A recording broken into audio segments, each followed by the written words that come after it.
Hello, beautiful people. All right, let me get started here. Let me go post our link to today's excitement on our website. The website is jollyrogerukulele.com, and on that site you will find all the sheet music and our daily schedule and all of the exciting things that are going on. Today we're working on a lead sheet. I'm going to be working on lead sheets probably mostly for the rest of the summer.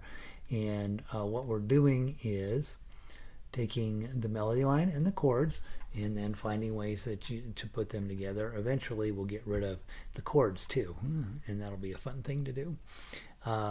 So let me give you this, and I want to make sure that the link works properly before I post it on Twitter, and then we will be ready to get started. Today's song, Hey Jude, is the easiest of the three that we're working on this week, and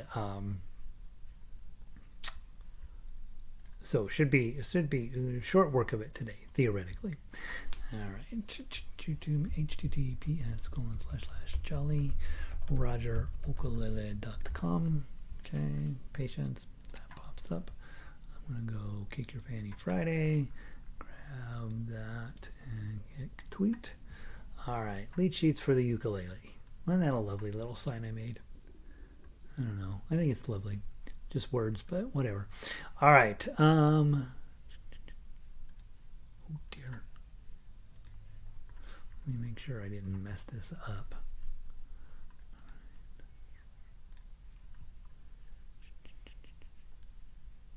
Am I on? Uh-oh, I think I may have blown it here. Hold on, let me see. I can't tell. I have a challenge with my live stream here. Hold on. Let me go in here.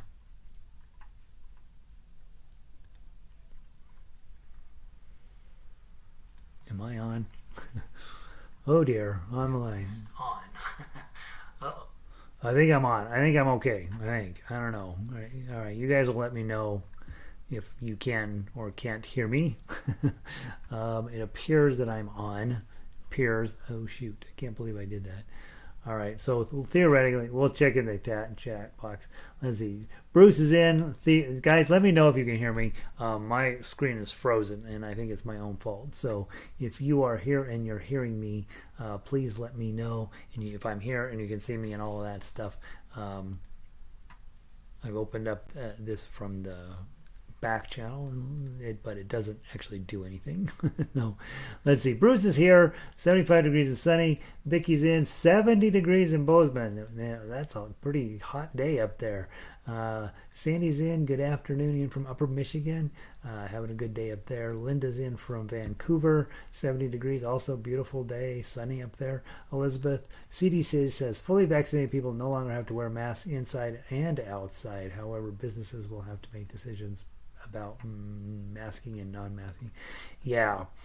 I think they think we're done. We're not, but they think so. They'd sure like us to be, right? Let's see. Linda is in from Colorado Springs. Hey, Lynn is in. Good afternoon. Another spectacular day in New Jersey. That's what we want to hear, right? Let's see. What else? Cindy's in. Hola, Cindy. Warren in from Sydney. Good to have you again, Warren. Christine. Christine. Now, Christine, this is the spring sound. I think it's a little doubtful. Hey. I always question whether I should push that button. Let's see. And she says, no chords. I got a headache when you said it. Yes. And I want to clarify that because it's fascinating. Linda from Vancouver's question yesterday is, well, where did the chords come from? Did the Beatles give it to you? And the answer is yes, sort of. But this summer we're going to do a couple of exercises where you don't have the chords, and you'll see. By then you'll be like, oh, I don't need nobody to give me those sticky chords. I'll do my own.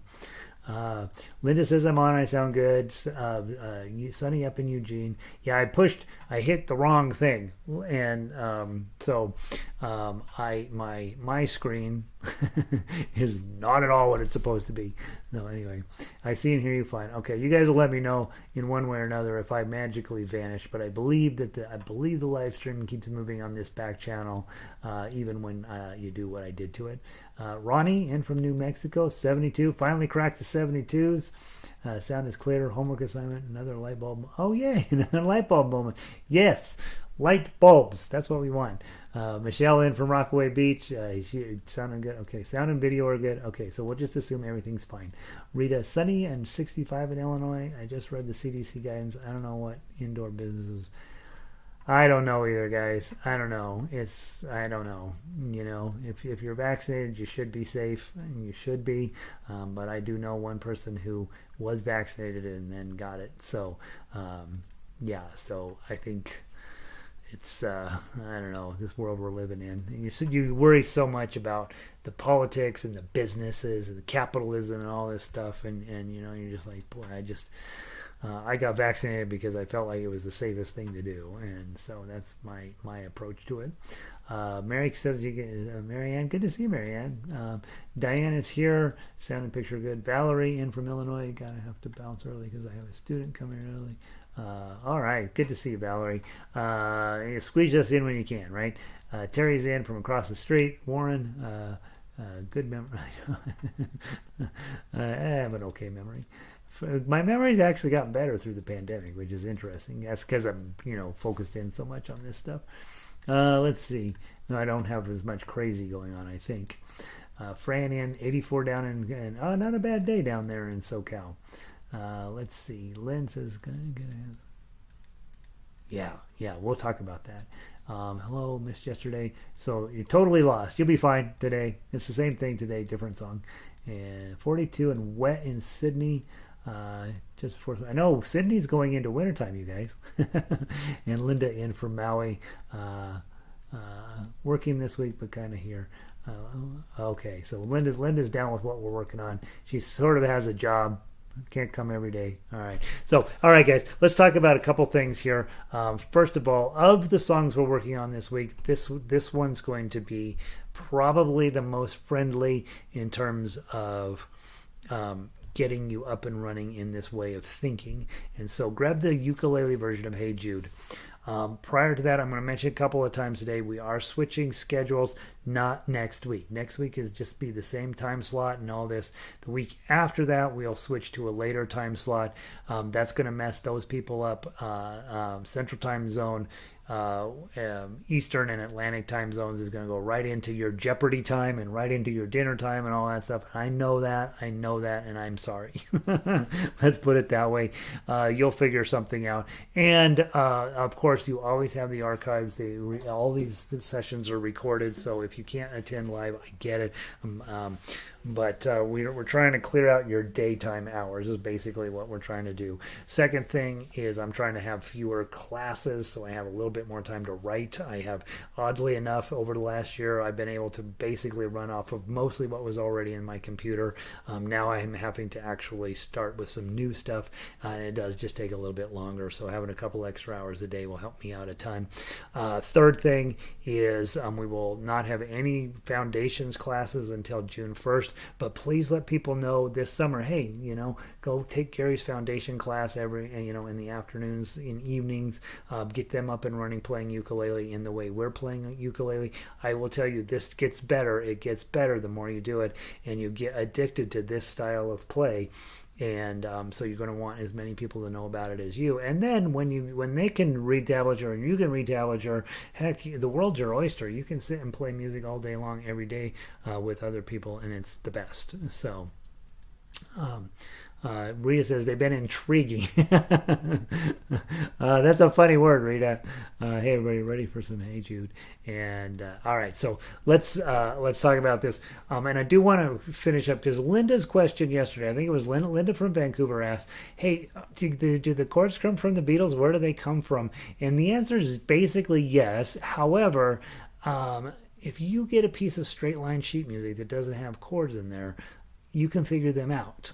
And one of my greatest joys in my life is I like to collect old books of sheet music. One of these days when I'm dead, somebody's going to take all of my books and they're going to take them down to Goodwill.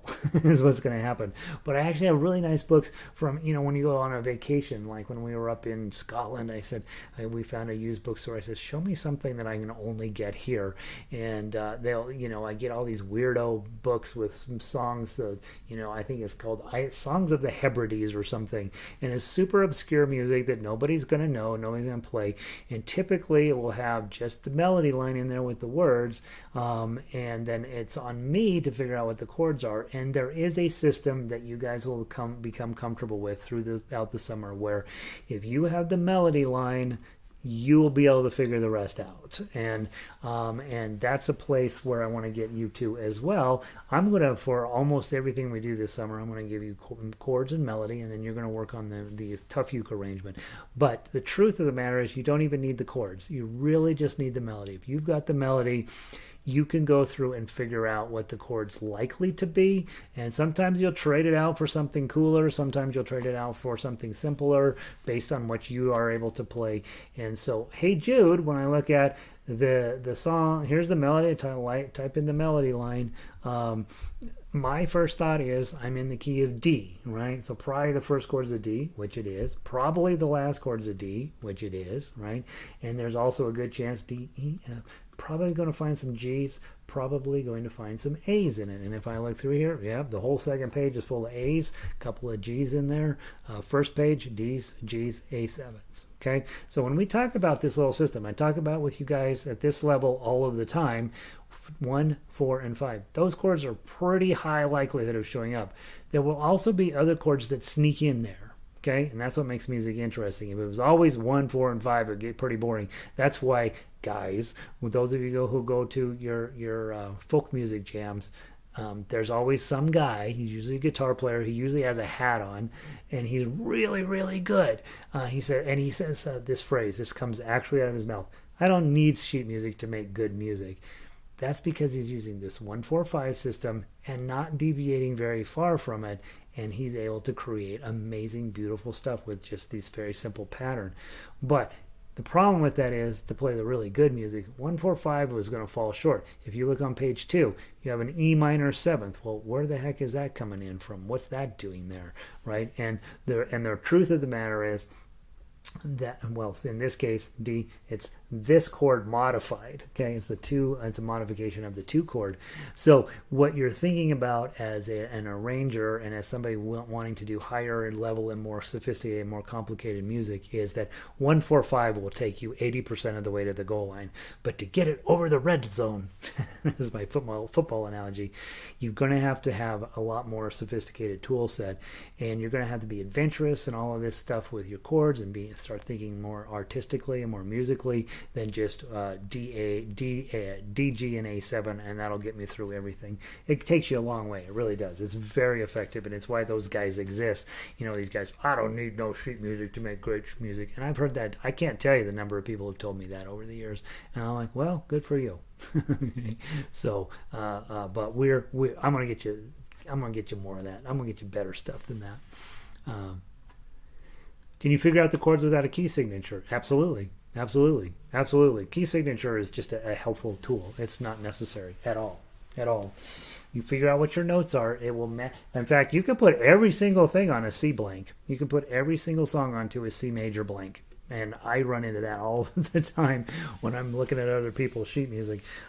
It's on a C major blank, but the song is actually in D or G or F.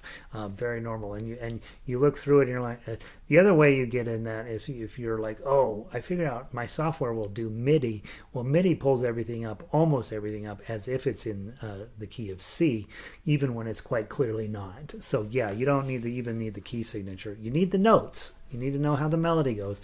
Say it all the time. If you can become a good melody player, you're done. You will have all of the rest of the skills necessary. All right, so that's your little pep talk. I'm promising you, music theory is very mathematical, it's very predictable, and once you get all of your pieces and parts put in together, you'll be like, oh, what's exciting about music is when it doesn't follow the rules. That's what you look for. All right, let's run through this. Hey Jude, most of you guys know it. Written by a Beatle from the olden times called written by a band from the olden times called the Beatles. And for some of you, it doesn't feel like the olden times, but do notice. I notice these days this weekend my nieces turned on. They says, "Well, what music do you like?" And we're like, "I don't like any music." And she says, "Well, I'll put on the oldies station for you," because she thinks I'm old, which I am. And they're playing 80s music on the oldies station, and you're like, oh God, that's not oldies. Let's walk through this. Let's play the chords we just talked about. You got your D chord. Hey Jude, don't make it bad. Take a sad song and make it better. Remember to let her into your heart. Then you can start to make it better. Okay, keep going. Hear that D7? That's a cool moment, right? That D7 at major 10. What? And anytime you feel the pain, it's not unimportant, guys. That G chord, the Beatles are allowing it to sneak into the key of G. They haven't changed the chord. They haven't changed the key signature. But when you see a D7 and the next chord is a G, you're probably sneaking over into the key of G inside of playing in the side of the key of D. Okay, and anytime you feel a refrain, don't let's see what I don't know how the word goes. And anytime you feel the pain, hey Jude, refrain. Don't carry the world upon your shoulders. That A7 takes you back into the key of D. So there's that E minor. While it's technically here and they've modified it, it's really the G chord right over here. It's your 6 minor. Okay, just a little bit of music theory trivia. You don't have to know that, but they did give you a few measures where they snuck into the key of G, and now they're sneaking right back out of it. Upon your shoulders. For, well, you know it's a fool who plays it cool by making the world a little colder. And then I recently finished this for guitar and sent it to one of my private students, and she calls me up and she says, I had da da da da da da da da, and she lost her mind. She's like, it is not da da da da da da da da. It's na na na na na na na na. So I changed it for you guys to na na na nas. Okay, let's make sure we keep first things first when it comes to music. Is it da da da or na na na? For me, it could be whatever. It makes me mad. I shouldn't get mad. Ella Fitzgerald made her entire career in jazz by doing stuff like that. All right, so now you know the chords are about right. Okay, they're not about right. They are right. Now let's play through the melody. Make sure that you know how that's going to go. So from the top, 1, 2, 3.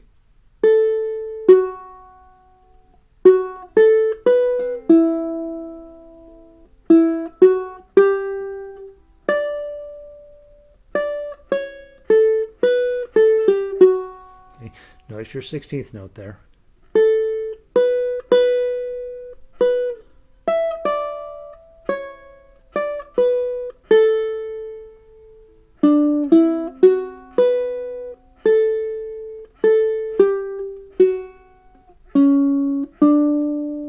Okay, let's go ahead and go on. Measure 10. Whoops. Oh, sorry, from measure 10. Rest.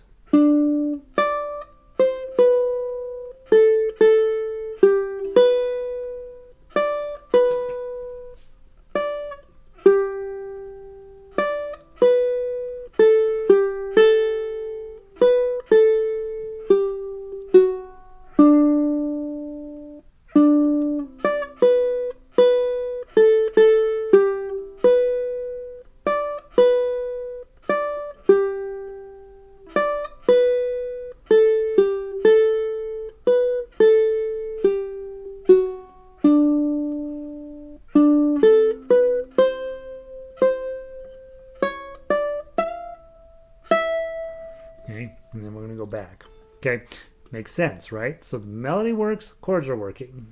And by the way, when I'm working on my chords, I actually do sing, right? I'm sitting here in the house and kind of go, hey Jude, and I don't sing it well. I just want to make sure it's in the neighborhood. Hey Jude, don't make it bad. Take a sad song and make it better, right? I don't care about singing it well. I just can that make sure the chords are supporting what I think it's supposed to sound like. And again, in this case, as Linda was asking yesterday, did the Beatles give you these chords? Pretty much, okay?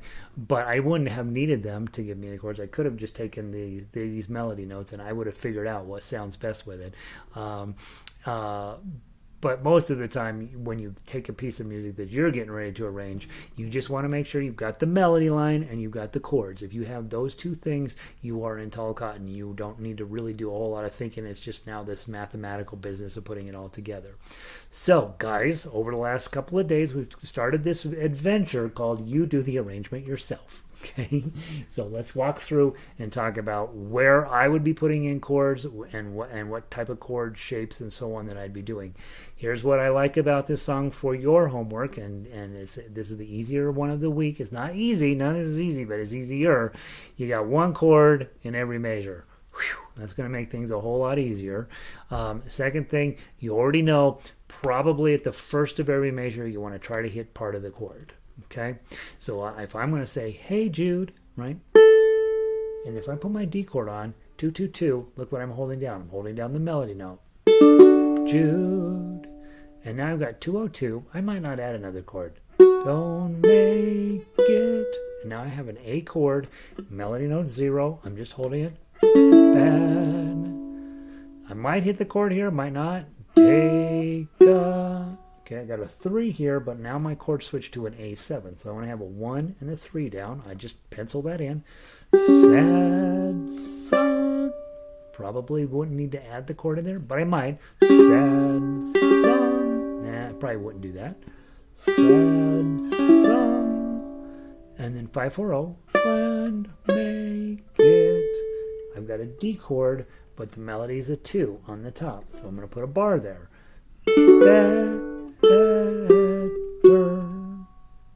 Now I have this big long space, right? I've got a half note there, which in the end, when I finish doing my arrangement, that won't be a half note anymore. It'll be a 2 tied quarter notes. Okay, this is poor arranging to have a half note on beat 2. Making myself a note. Quarter note, quarter note. Whoops. Ugh, can you imagine? Beethoven had to do this with a quill. All right. Better. Okay, now we go into measure 5. Re. Okay, chord's a G. Melody note's a 2. You're already holding it down. Just knock it out. Remember 2. And then I've got this 7. I can't reach that, right? So I'm all up on 7. Now, for those of you who've been around a little while, you'll remember 7, 7, 7, 10 is also a G chord, right? But if my melody is a 7, heck, it's just sitting right underneath that bar chord. Am I going to toss it in there? Heck yeah. Let her under your... And then heart, D chord, open first string, heart. Then you can... A7. 2 on the top. Start to make it. And then I'm going to add my D chord on. And now here's the problem, right? You've got a 1 as your melody note and a D chord here. Well, that's a mess, right? You're like, okay, the melody note's here and my chord's here. That's not going to work. So I'm probably just going to hit the 1 and then add the chord on.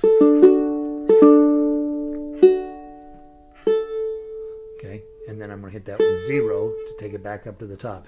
So at this moment, the place that's a mess is measure 8. And I would be thinking, well, should I do 2, 1, and slide it up? Might do that. Might do no chord there, and then a chord. Or I might do no chord at all.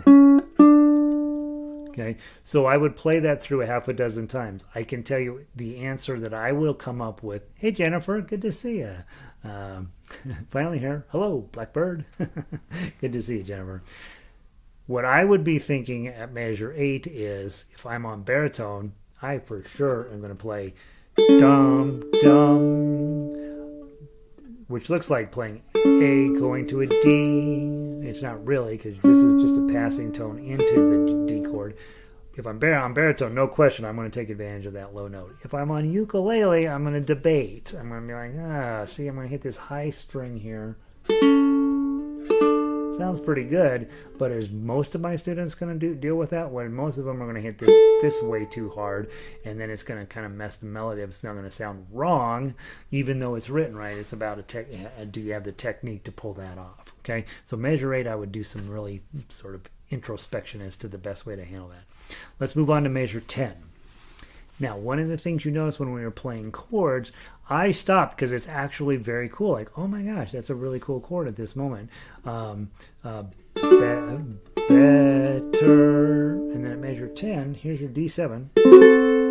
Okay, and I'm on a rest. Okay, what I have found over the years, guys, when you have a rest on the beat number 1, that is a wonderful place to toss in a full chord, especially on ukulele, where we sometimes will go, right? When we attack it pretty dramatically. You see pros do that all the time when they have the ability to toss in some dramatic strumming in the middle of picking out their melodies.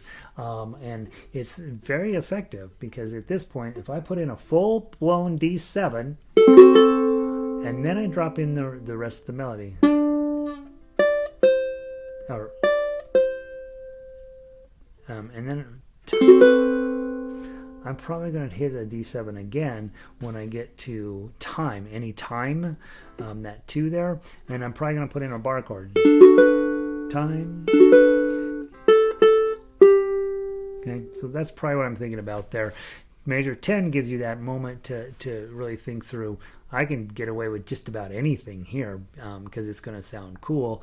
I'm trying to get as much of the D7 sound to push through on that one particular measure, and then back at measure 11, put my G chord back on. Pen, pinky, hey Jude, re. Probably wouldn't add in a ton of chords under there because I've got my work cut out for me playing that 2-5-2-5, right? So if the playing of the melody is going to be super challenging, you tend to simplify and not overdo as many chords. So I'd probably hit a chord on that first beat, and just leave it at that. Okay, going on to page 2, got this E minor 7. But your chord's a G, your melody note's a 3. We'll put your chord on, E minor 7, add your melody note, look what you're holding. You're holding the G chord. And then a 5 again. So I'm probably just going to turn that, and it's, even though technically it's correct, it's an E minor 7, the melody is saying, it's just a G chord. Don't overthink it. Okay, and then you have finally at measure 13, it cleans things up just a little bit. Hey Arlo, welcome in. And then measure 14, D chord. Here's in this rest again.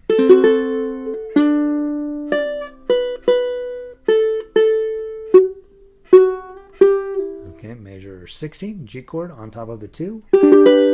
Pinky. Again, E minor 7th on top of a 3. That's a G chord. Okay, and again, A7 on top of a 0 at 18. D chord. Okay, now we'll get to our na-na-nas. Okay, you've got an open D7 with the 3. Those of you guys that are D7 experts, you'll remember from beginning ukulele, you can just put a bar on there, put your 3 there. And then you have an A7 with a 4. And if it's me, I'm thinking, yeah, the chord switches to A7, no question about it, but am I getting enough horsepower out of that to do? What if I didn't do it at all, right? And then you end up with, I'm probably fine. Maybe I use that A7 chord, maybe I don't.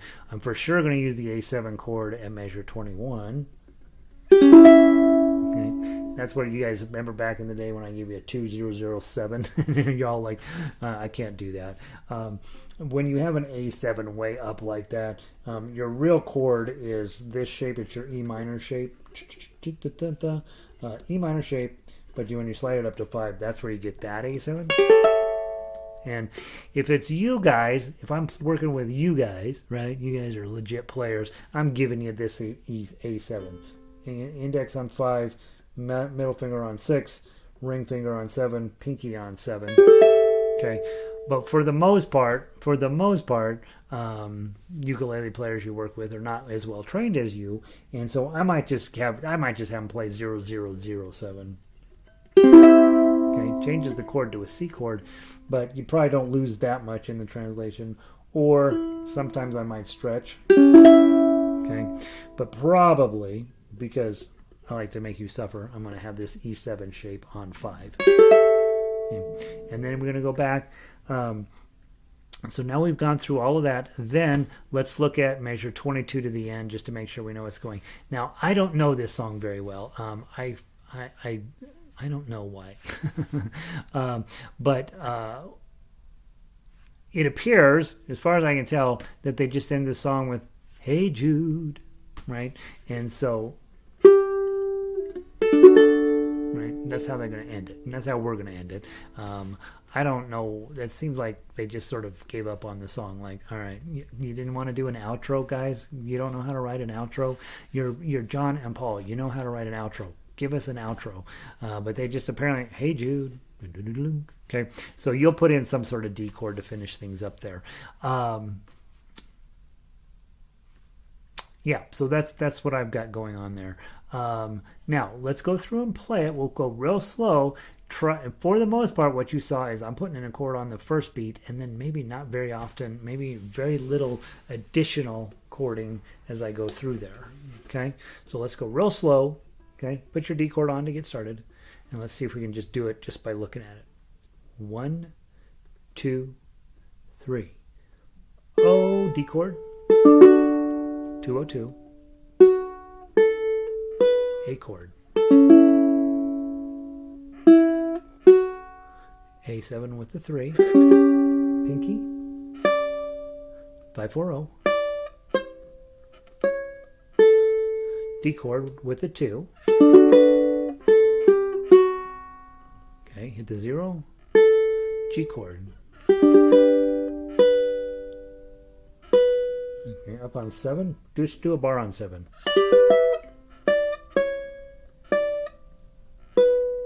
D chord at measure 6. 202. A7 with a 2.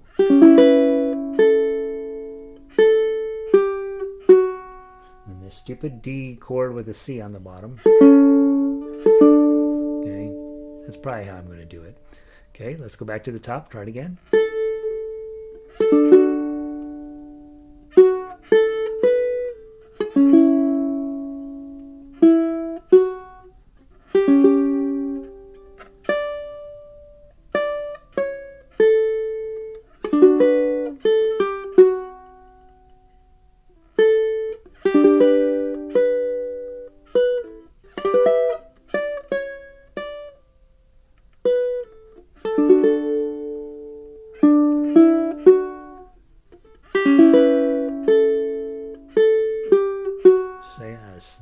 Measure 9,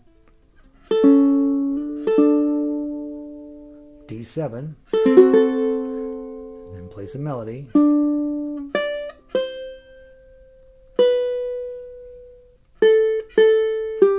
Okay, G chord at measure 11, pinkies,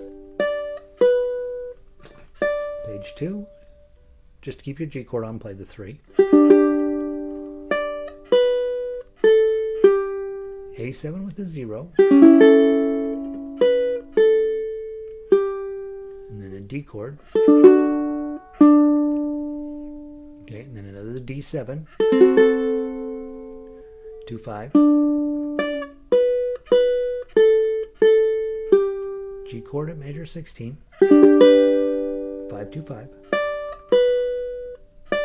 Just a G chord here because it's an E minor 7th on the 3, 5-2. Okay, A7 open, D chord. Here's your na-na-nas. D7 bar chord with the 3, 4-5-7.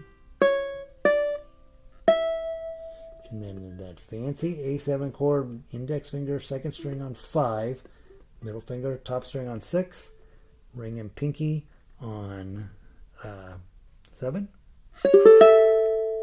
Okay, and then you'd hit hey and go back and do it again. Okay, we're not going to do it, but that's what you do. So let's go from measure 20, or actually let's go from 20. Let's finish up the na-na-nas, jump into measure 22, and figure out how we would end this. Okay, so from 20, D7 bar chord with your middle finger, 4-5-7. And second ending, same thing as before, A7 up on 7. Okay, and then you got that 3 is a lead-in note to the end of the song.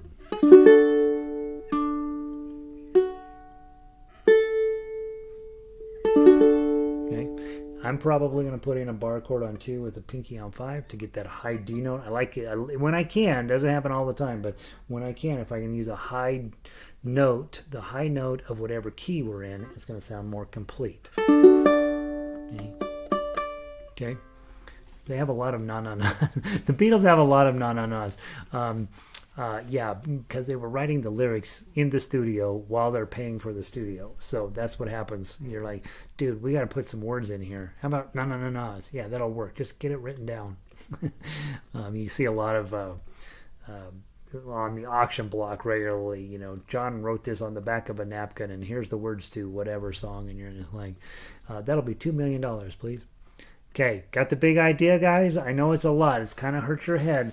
Remember back in your early days when I first sat you down with Spaghetti Monster and said, we're going to play the chords and the melody together at the same time. And remember, your brain kind of went, and then I gave you arpeggios and your brain kind of went, well, now I'm giving you the melody and the chords and making you put the tough acts together. And your brain's probably frying just a little bit. It's okay, right? It's okay. One of the things you thought of when you decided, I'll take up ukulele, was it should be good for my brain.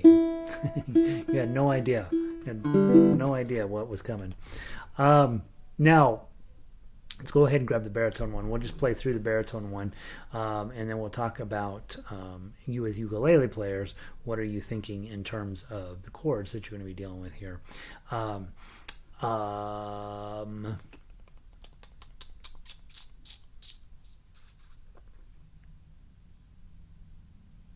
Did I give you both of them in the key of D? I think I did. Hold on. That's interesting. The ukulele version I put into... Oh, I did. So, so this will be very different, actually. That's interesting. I didn't mean to do that. They're both in the key of D. I usually don't do that. I usually put them, the ukulele one, in a different key than the baritone. Oh, this will be fascinating. Now notice, because the baritone is in the same key, notice it's going to be playing higher up the neck. And so baritone players, you guys actually have... oh, hey, Linda, glad you're back. You guys will have a different project ahead of you in terms of getting it to play up the neck. Now, here's what's kind of cool. When we're all done, baritone players can play with ukulele players because you'll both be in the key of D, which will be super interesting. So it'll end up as an ensemble sheet. Oh, fascinating. Not what I intended to do. Let's go through. Baritone players, this may be a little bit tougher challenge than I meant it to be. Let's get our D chord on. And ukulele players, you got the same chord, so you're in tall cotton as you just studied. 1, 2, 3.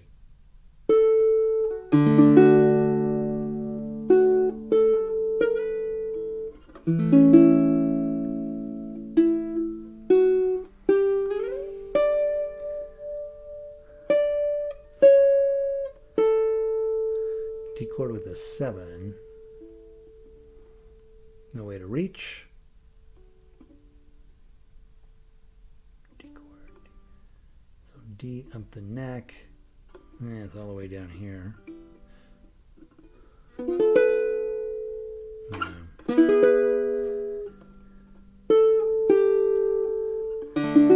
I'll have to find a D chord up the neck. Okay, it's somewhere around 7. Okay, and then I'll hit the 5. Okay, G chord is all open, so you're fine there.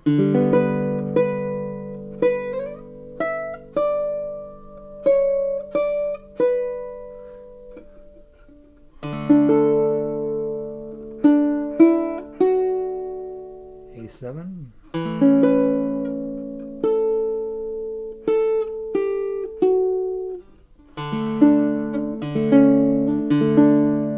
Oh, interesting. Okay, so a couple of those that are way up the neck, you use your resources. Hopefully you've downloaded a chord finder to find the chord further up the neck. I'll have to dive into where I'd find a good D chord somewhere around measure 7. Nothing jumped immediately to mind, but there's one. There's a way to do it. Same thing with that 7 in measure 7, the A7 up against a 7. You can't put a bar in a 7, but that's kind of a reach. So there, I'll find an A7 up there as well. Then let's go on to the other thing. The other cool thing you think about with the baritone, you got a tiny bit more sustain. So this business of playing the melody and dragging your, moving your hand around, you get to do that a little bit easier on a baritone than on a ukulele because you got a tiny bit more sustain and you can hear those bent notes and they sound kind of cool. Okay, let's go to measure 10. Ready, play.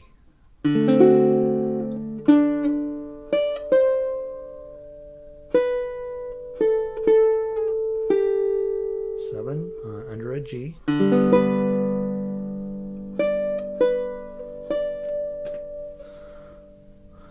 E minor under a 3.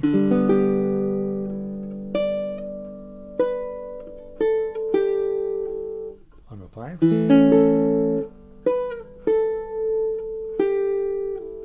D chord.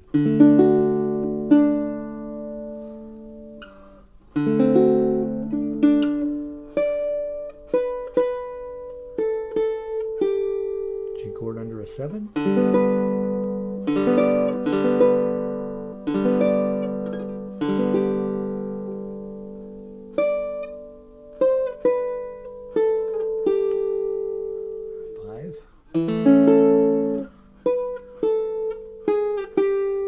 D chord finally. Here's our legendary na-na-nas. D7 up on 8.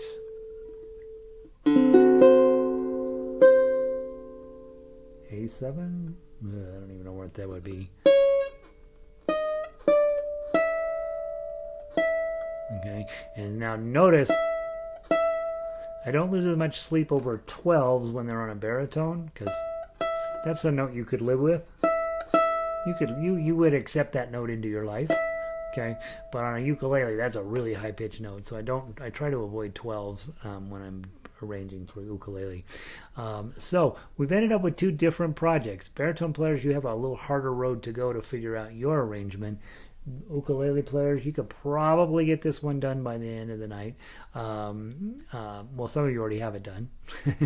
And then you'll be able to play together. We'll be able to play both in the key of D, which I didn't mean to do, but I was obviously in a hurry.